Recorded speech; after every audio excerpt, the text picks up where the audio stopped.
And so, after 2 wonderful days in Granada, it's time to hit the road and go to Cordoba, where I went to university.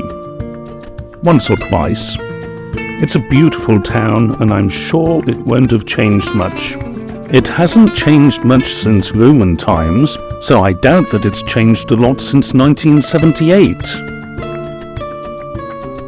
It is a town of great historical importance, as it was the capital of Islamic Spain, as evidenced by the wonderful mosque in the town centre.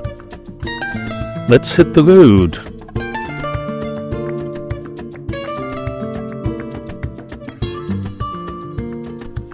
When I was a student in Cordoba, back in 1978, I shared an awful flat with 3 friends, really run down, and so this time I decided to stay upmarket.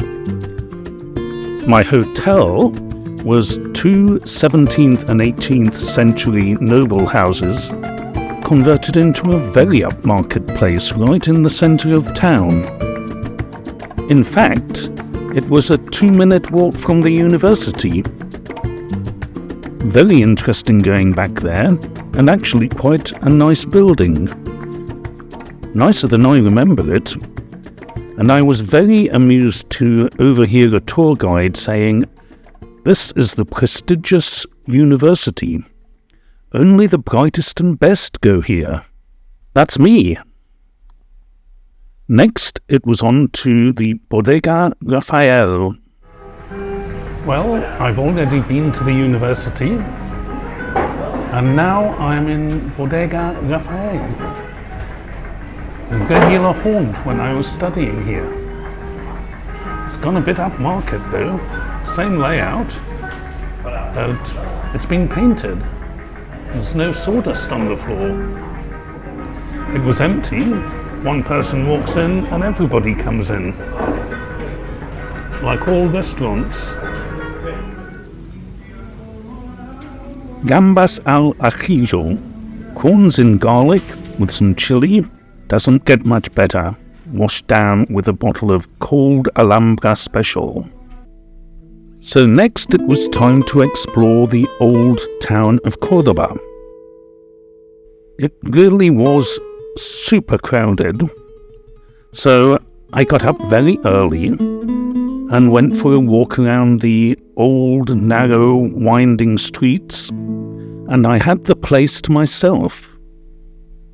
Well, there was me and the garbage collectors and the food delivery people, but much better than thousands upon thousands of tourists.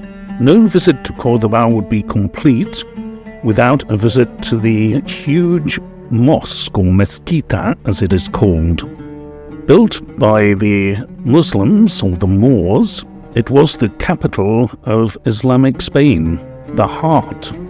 When the Spanish reconquered Andalusia, they built a huge Gothic cathedral right in the centre of the mosque.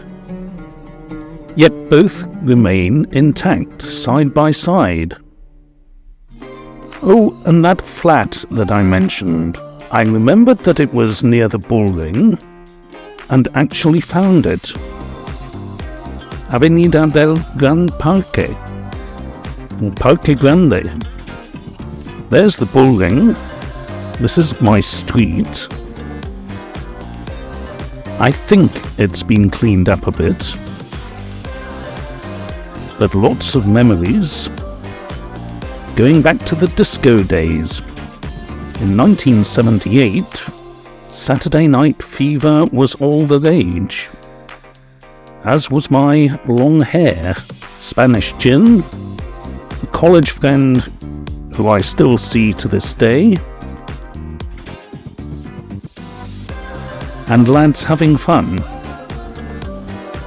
In 1978, the bullring and that flat were right on the edge of town, across the Guadalquivir River, onto the main road, and up to the hills of Ronda, the home of Spanish bullfighting, and the famous new bridge across the huge gorge.